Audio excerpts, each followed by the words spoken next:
Hello everyone, आज हम देखते हैं कि हमारा जो आरआरबी एनटीपीसी का एग्ज़ामिनेशन होगा उसके लिए इम्पॉर्टेंट बुक्स हमारी कौन सी हैं। चलिए आइए वीडियो की तरफ बढ़ते हैं। फर्स्ट ऑफ ऑल चलिए देख लेते हैं कि एग्ज़ाम पैटर्न क्या है। तो इसमें हिंदी या इंग्लिश नहीं आएगा, इसमें सबसे पहले कॉन्ट रहेगा जो कि होगा हमारा 30 मार्क्स का। फिर हमारा होगा रीजनिंग जो कि होगा 30 मार्क्स का, और जो सबसे ज़्यादा वेटेज रखता है जो कि है जीए, और आप इसको जीके कुछ भी कह लो, ये होगा हमारा 40 मार्क्स का। तो आप देख रहे होगे सबसे ज़्यादा वेटेज हमारा जीए या जीके का। टोटल है 100 मार्क्स और क्वेश्चंस भी होंगे 100 क्वेश्चंस। अब इसमें बात करते हैं नेगेटिव मार्क्स की। नेगेटिव मार्क्स होगा 1/3 नेगेटिव मार्किंग, और टोटल टाइम जो अलॉटेड है वो है 90 मिनट्स। तो आप देखोगे इसमें बैंक की तरह हमें नहीं है कि बहुत जल्दी स्पीड बनानी है, हमें इसमें चीज़ें आनी चाहिए। इसमें टाइम तो हमें सफिशिएंट दे रहा है, 90 मिनट्स में 100 question, not a big task. जबकि 40 मार्क्स के तो हमारे जीए के ही क्वेश्चंस हैं जो कि हम विद इन, अगर हमें आते हैं तो 10 मिनट्स, ये मैथ की मैं बात कर रही हूँ, 10 मिनट्स में आप पूरे 40 क्वेश्चन सॉल्व कर सकते हो। मतलब आपको पूरे के पूरे 80 मिनट्स मिलते हैं क्वांट और रीजनिंग को सॉल्व करने के लिए। तो आप देख रहे होगे इसमें आपकी नॉलेज बहुत ज़्यादा चेक होगी कि आपको सारी चीज़ें आते हैं कि नहीं। मान लीजिए आपने मैथ्स में बहुत सारे क्वेश्चंस छोड़ दिए कि नहीं मैं इसको नहीं पढ़ूंगा, इसको नहीं। मान लीजिए आपने फॉर एग्जांपल एडवांस पूरा छोड़ दिया, अब आप अर्थमेटिक करके बैठ गए, बट जिस बच्चे को एडवांस आता है उसके पास तो टाइम बचा हुआ है ना, तो वो अपने रिमेनिंग टाइम में वो अपना पूरा एडवांस भी कर लेगा। तो आप नहीं सेलेक्टेड होगे, वो सेलेक्टेड होगा।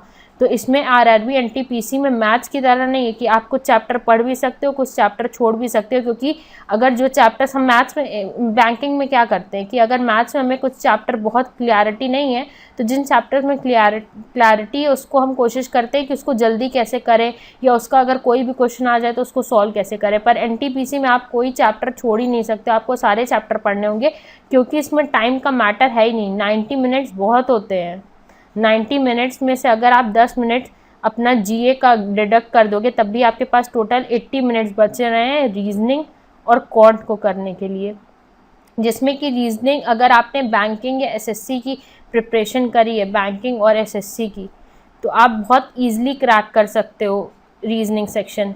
मैथ्स भी अगर आपने एसएससी की करी है तब ठीक है, बैंक की अगर की है तो इसमें आपको थोड़ा सा मेजरली एडवांस में और गौर करना पड़ेगा, और एलजेब्रा और एडवांस में जैसे ज्योमेट्री, ट्रिग्नोमेट्री पे फोकस करना पड़ेगा। बट रीजनिंग में अगर आपने बैंक में किया है तो इसकी रीजनिंग इसके सामने कुछ भी नहीं है। हाँ, बस रीजनिंग में आपको जो थोड़े अलग टॉपिक्स पढ़ने पड़ेंगे वो मैं आपको बता देती हूँ। जैसे आपको क्लॉक, कैलेंडर पढ़ना पड़ेगा, और डाइस पढ़ना पड़ेगा, क्यूब पढ़ना पड़ेगा, और सीरीज़ भी इसमें आ जाती हैं। तो ये थोड़े टॉपिक्स हैं जो आपको एक्स्ट्रा पढ़ने पड़ेंगे। ये अगर आप 1 डे भी डिवोट करते हो ना इन चारों टॉपिक्स को, तो इसको आप आराम से कर लोगे। तो मेनली आपको अपनी मैथ्स की बहुत अच्छी प्रिपरेशन करनी है, और इसमें जीए भी बहुत इम्पॉर्टेंट प्ले रोल करेगा आपकी सिलेक्शन में। ठीक है, तो चलिए आइए हम इम्पॉर्टेंट बुक्स देख लेते हैं। ये तो बात हो गई कि है हमें कितना किसका वेटेज है, हमें किस चीज़ों पे फोकस करना है, किस पे नहीं। चलिए आगे बढ़ते हैं। सबसे पहले हम बात करते हैं जीके और जीए के लिए बुक्स की। तो सबसे पहले लूसेंट, ये आपके पास होनी चाहिए। इसमें काफ़ी सारे टॉपिक्स हैं, सारे लगभग टॉपिक, जैसे कि पॉलिटी, हिस्ट्री, ज्योग्राफी, इको और साइंस, ये सारे आपके इसमें कवर हो जाते हैं। तो आप लूसेंट ले सकते हो, या फिर आप एनसीईआरटी की, ये बेस्ट बुक है। एनसीईआरटी की आप, ये जो बुक आती है सामान्य ज्ञान कर इसको आप ले सकते हो। अब इसमें मैं इम्पॉर्टेंट बात ये भी बताती जाती हूँ कि कौन सी बुक बायलिंगुअल में है और कौन सी सिर्फ आपको हिंदी में मिलेगी। ये जो लूसेंट की है ये आपको बायलिंगुअल में मिल जाएगी, मतलब इसका हिंदी वर्जन भी होता है, इंग्लिश वर्जन भी। फिर एनसीईआरटी ये भी बायलिंगुअल है, ठीक है, आप इसको भी ले सकते हो। एक ये जो दृष्टि की सामान्य ज्ञान आपकी आती है, ये सिर्फ हिंदी में अवेलेबल है, ये इंग्लिश मीडियम के बच्चों को नहीं मिलेगी।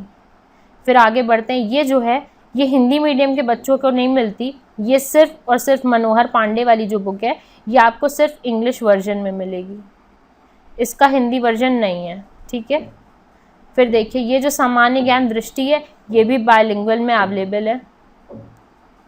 फिर आगे पढ़ते हैं। तो देखिए ये तो बात हो गई हमारी जीके की बुक की। अब इसमें मैं आपको बताती हूँ कि सबसे अच्छी बुक कौन सी है। आप लूसेंट भी रेफ़र कर सकते हो। फिर आप देखिए इसमें एनसीईआरटी की ये बुक जो है ये बहुत अच्छी है, और फिर आप ये मनोहर पांडे वाली बुक भी रेफ़र कर सकते हो, सामान्य ज्ञान की भी अच्छी है। तो आप देख लो इन तीनों में से आपको जो लेनी हो, कोई 2 बुक आप रेफ़र कर लेना। फिर देखिए बात करते हैं हमारे मैथ्स की। तो देखिए इसमें किरण पब्लिकेशन की आती है, क्योंकि इस मैथ्स करके quantitative aptitude and numerical ability. अब देखिए इसमें ये जो 3 टॉपिक है ना, जो एडवांस की मैंने अभी आपको बात करी थी कि एनटीपीसी में एडवांस पूछा जाता है, अलजेब्रा, ट्रिग्नोमेट्री और ज्योमेट्री, ये सारी भी इंक्लूडेड है। अब देखिए इसमें प्रीवियस ईयर पेपर जो इसमें आपको मिल सकते हैं, और देखिए इसमें जो क्वेश्चन सॉल्व होंगे वो चैप्टर वाइज क्वेश्चन सॉल्व मिलेंगे। तो ये बुक आप रेफ़र कर सकते हो, किरण की क्विकेस्ट मैथ्स। फिर देखिए आप एक क्विकर मैथ्स की बीएससी की भी फॉलो कर सकते हो। इसमें चीज़ें बहुत शॉर्ट में दी हुई हैं कि आपको कोई भी क्वेश्चन जल्दी कैसे सॉल्व करना है। मतलब आप कह सकते हो ये शॉर्ट ट्रिक्स वाली बुक है, कि इसमें आपको कोई भी क्वेश्चन की शॉर्ट ट्रिक्स क्या होगी, ये कैसे होगी, तो आप इसको भी रेफ़र कर सकते हो। फिर देखिए आप ये भी ले सकते हो, ये भी अच्छी बुक है, अरिहंत की फास्ट ट्रैक ऑब्जेक्टिव अर्थमेटिक। इसमें अर्थमेटिक के क्वेश्चंस दिए हुए हैं, राजेश वर्मा की है ये बुक। फिर आगे देखते हैं, ये भी बुक बहुत अच्छी है, ये तो आपके पास होनी चाहिए, आर.एस. अग्रवाल की क्वांटिटेटिव एप्टीट्यूड। ये तो बहुत अच्छी बुक है, ये तो आपके पास होनी चाहिए। और जो मैंने पहले की 3 बुक बताई है, इनमें से मुझे सबसे ठीक किरण वाली लगती है, तो आप देख लेना अपने हिसाब से। ये मैंने 4 बुक्स मैथ्स की बताई हैं। फिर देखिए रीजनिंग की आपको कुछ खास प्रिपरेशन नहीं करनी अगर आप बैंकिंग के या एसएससी के स्टूडेंट हो। बट अगर आपने अभी तक कोई भी तैयारी नहीं करी तो ये आप आर.एस. अग्रवाल की a modern approach to verbal and non verbal reasoning की बुक ले सकते हो, ये भी ठीक बुक है। अब ये तो अरिहंत की एक बुक आप लिख सकते हो, नॉन वर्बल रीजनिंग करके, ये बी.एस. सेजवाली की बुक है, ठीक। अब देखिए ये तो बात हो गई इंडिविजुअल सब्जेक्ट्स की कि किस सब्जेक्ट की कौन ले सकते हो। एक बार फिर से रिपीट कर लेते हैं।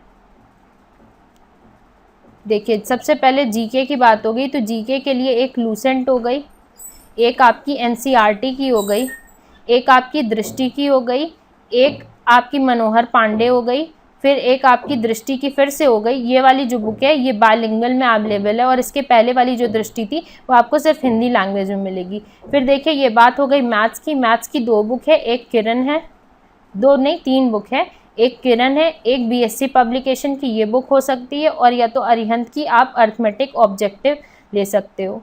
फिर ये भी आप ले सकते हो डॉक्टर आर.एस. अग्रवाल की, ये बुक तो आप अपने बुक शेल्फ में रख ही लो, ये बहुत अच्छी बुक है। फिर आप देखिए रीजनिंग के लिए ये ले सकते हो, ठीक। अब हम बात करते हैं कि अरिहंत की ये वाली भी ले सकते हो, बट इस वाली बुक से ज़्यादा अच्छी आपकी ये बुक पड़ेगी, आर.एस. अग्रवाल। फिर देखिए ये हो गई हमारी जो अभी तक पहले थे कि इंडिविजुअल। अब अगर आपको प्रैक्टिस सेट जो लगाना है, जो मोस्ट इम्पॉर्टेंट है इस एग्ज़ाम के लिए, तो देखिए आप या तो ले लो कि स्टेज 1 स्टेज 2 की कंबाइंड एक आती है, जो कि है ये बुक। ये देखिए ये स्टेज 1 सॉल्व्ड पेपर है हमारे प्रीवियस ईयर के, ये आप ले सकते हो। ये इसमें प्री और मेंस दोनों दिया हुआ है।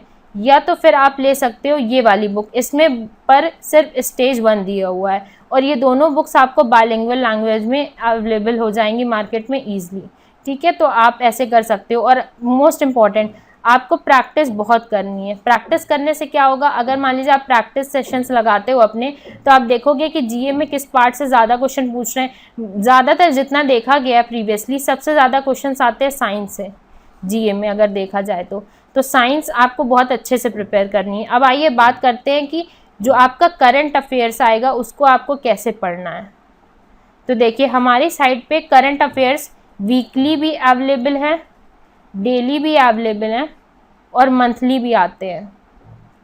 तो आप हमारी साइट रेफ़र कर सकते हो for current affairs. Current affairs के लिए आप कोई बुक या कुछ नहीं कर सकते हो, आप उसको ऑनलाइन ही पढ़ो। आप हमारे पीडीएफ्स डाउनलोड कर लो और उससे आप अपना करंट अफेयर्स अच्छे से प्रिपेयर कर सकते हो। हमारे यूट्यूब चैनल पे भी कुछ हमारे पड़े हुए हैं करंट अफेयर्स के वीडियो, आप उसको भी रेफ़र कर सकते हो। तो आपको जियो पोर्शन को बहुत अच्छे से प्रिपेयर करना है, क्योंकि जैसा कि आप जानते हो उसकी कट ऑफ बैंक की पीओ की तरह लो नहीं जाती, इसकी कट ऑफ हाई जाती है, 80 to 85 हमारी कट ऑफ जाती है। तो आपको बहुत अच्छे से प्रिपेयर करना है।